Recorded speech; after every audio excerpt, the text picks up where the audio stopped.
मतदाता बनना हुआ आसान। कैसे? हरियाणा की मतदाता सूची के संशोधन का कार्य 2 से 16 अगस्त तक चलेगा। कोई भी पात्र नागरिक जिसकी आयु 1 जुलाई 2024 को 18 वर्ष या इससे अधिक है और वह मतदाता के रूप में रजिस्टर्ड नहीं है, वह अपना वोट बनवाने के लिए आवेदन कर सकते हैं। कैसे? वोटर हेल्पलाइन ऐप डाउनलोड करके ऑनलाइन आवेदन किया जा सकता है। इसी प्रकार फॉर्म 6 भरकर संबंधित जिला निर्वाचन कार्यालय अथवा बूथ लेवल अधिकारी के पास प्रस्तुत कर सकते हैं। अधिक जानकारी के लिए टोल फ्री नंबर 1950 पर संपर्क करें। मुख्य निर्वाचन अधिकारी हरियाणा द्वारा जनहित में जारी। नमस्कार, ये आकाशवाणी चंडीगढ़ है। अब आप प्रतीका से प्रादेशिक समाचार सुनिए। पहले इस बुलेटिन के मुख्य समाचार। आज देश भर में स्वतंत्रता दिवस पूरे जोश और खरोश के साथ मनाया गया। प्रधानमंत्री नरेंद्र मोदी ने लाल किले की प्राचीर से राष्ट्र को संबोधित किया। श्री मोदी ने समान नागरिक संहिता के मुद्दे पर सभी हितधारकों से विचार विमर्श करने का अनुरोध किया। हरियाणा में स्वतंत्रता दिवस पर राज्य भर में समारोह आयोजित किए गए। मुख्यमंत्री नायब सिंह ने कुरुक्षेत्र में ध्वजारोहण किया और शहीदी स्मारक पर शहीदों को श्रद्धा सुमन अर्पित किए। राज्यपाल बंडारू दत्तात्रेय ने यमुनानगर में ध्वजारोहण कर परेड की सलामी ली और केंद्र शासित प्रदेश चंडीगढ़ में भी स्वतंत्रता दिवस धूमधाम से मनाया गया। आप समाचार विस्तार से। प्रधानमंत्री नरेंद्र मोदी ने आज लाल किले की प्राचीर से राष्ट्र को संबोधित करते हुए 78वें स्वतंत्रता दिवस पर देशवासियों को बधाई दी। उन्होंने कहा कि आज देश की आजादी के लिए प्राणों का त्याग करने वालों और आजीवन संघर्ष करने वालों को याद करने की शुभ घड़ी है। उन्होंने कहा कि राष्ट्र की रक्षा एवं निर्माण करने वाले किसानों, जवानों, युवाओं, माता बहनों, शोषित और वंचित वर्ग के लोगों की देश के प्रति निष्ठा विश्व के लिए प्रेरणा है। श्री मोदी ने कहा कि अगर देश के लिए शहीद होने की प्रतिबद्धता देश को आजादी दिला सकती है, तो देश के लिए जीने की प्रतिबद्धता देश को समृद्ध बना सकती है। उन्होंने उन लोगों के प्रति संवेदना व्यक्त की जिन्होंने इस वर्ष प्राकृतिक आपदाओं में अपने परिजन खोए हैं। देश में हुए विकास का जिक्र करते हुए श्री मोदी ने कहा कि वोकल फॉर लोकल मंत्र देश की अर्थव्यवस्था की वृद्धि का मंत्र बन गया है। श्री मोदी ने कहा कि देश नवीकरणीय ऊर्जा के क्षेत्र में काफी आगे बढ़ गया है। G20 देशों ने इस क्षेत्र में जितना काम किया है उससे ज्यादा काम केवल भारत ने किया है। प्रधानमंत्री ने कहा कि किसी राजनीतिक मजबूरी के कारण नहीं बल्कि राष्ट्र प्रथम की भावना के साथ सुधार किए गए हैं। इन सुधारों में बड़ा सुधार बैंकिंग क्षेत्र में सुधार है। अंतरिक्ष क्षेत्र की बात करते हुए प्रधानमंत्री ने कहा, हमने स्पेस सेक्टर में बहुत रिफॉर्म किए हैं। जिन बंधनों में हमने स्पेस सेक्टर को बांध के रखा था उसे हमने खोल दिया है। आज सैकड़ों स्टार्टअप स्पेस के सेक्टर में आ रहे हैं। वाइब्रेंट बनता जाता हमारा स्पेस सेक्टर भारत को एक शक्तिशाली राष्ट्र बनाने का एक महत्वपूर्ण अंग है और हम इसको दूर की सोच के साथ मजबूती दे रहे हैं। श्री मोदी ने अपने संबोधन में विकसित भारत के लिए किए जा रहे प्रयासों और मोटे अनाज का जिक्र भी किया। शिक्षा को लेकर प्रधानमंत्री ने कहा कि सदियों पुरानी नालंदा भावना को जगाना होगा और ज्ञान की परंपरा को आगे बढ़ाना होगा। उन्होंने कहा कि नई शिक्षा नीति 2020 में भाषा के कारण प्रतिभा के आगे आने में होने वाली बाधा को दूर करने के प्रयास किए गए हैं। प्रधानमंत्री ने अपने संबोधन में चिकित्सा क्षेत्र के विकास के लिए मेडिकल कॉलेज में 1 लाख सीट बढ़ने का जिक्र भी किया। उन्होंने कहा कि आगामी 5 वर्ष में मेडिकल क्षेत्र में 75,000 नई सीट जुड़ जाएंगी।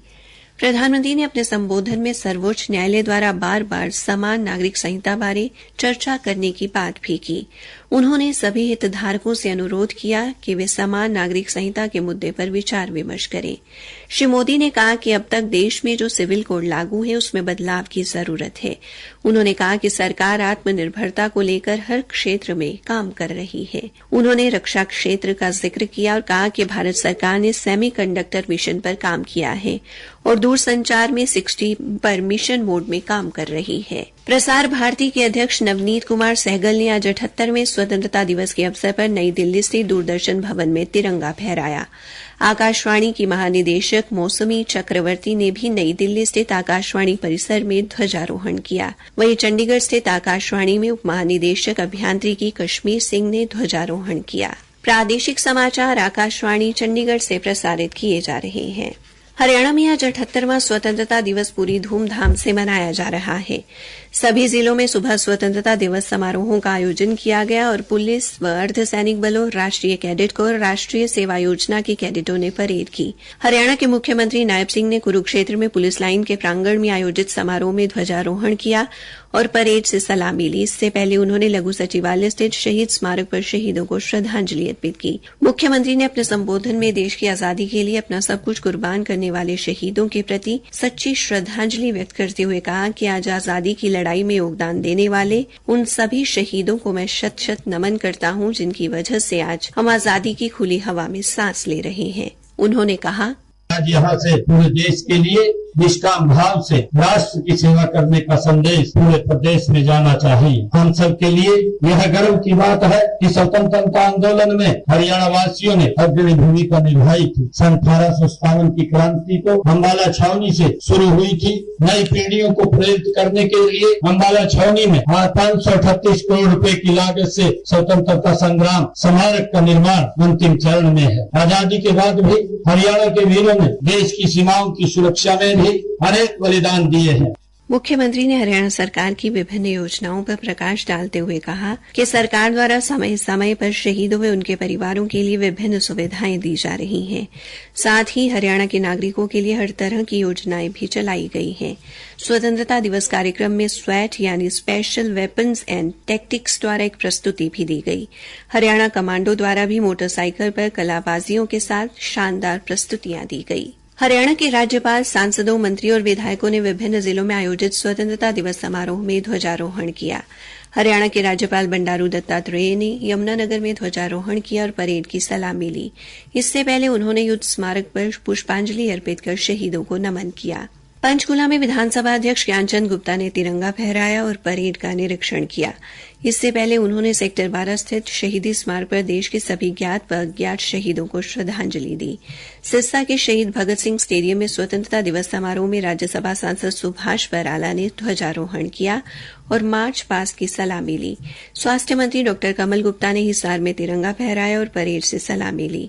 इस दौरान जिला प्रशासन की तरफ से उत्कृष्ट कार्य करने वाले 74 लोगों को सम्मानित किया गया।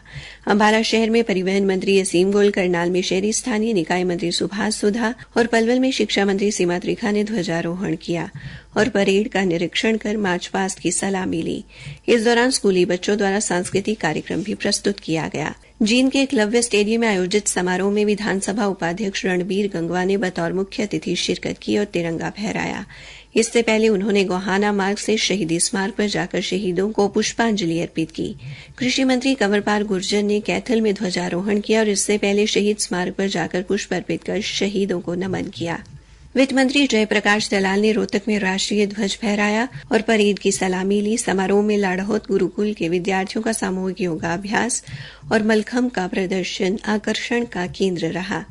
फरीदाबाद में सिंचाई मंत्री डॉ अभय सिंह यादव ने युद्ध स्मारक पर पुष्प चक्र अर्पित कर शहीदों को श्रद्धांजलि दी और बाद में स्वतंत्रता दिवस समारोह में राष्ट्रीय ध्वज फहराकर परेड की सलामी ली। बल्लभगढ़ में विधायक सुधीर सिंगला और बड़खल में विधायक सत्य प्रकाश चरावता ने तिरंगा फहराया। नूंह में खेल मंत्री संजय सिंह और सोनीपत में पंचायत मंत्री महिपाल ढांडा ने ध्वजारोहण किया।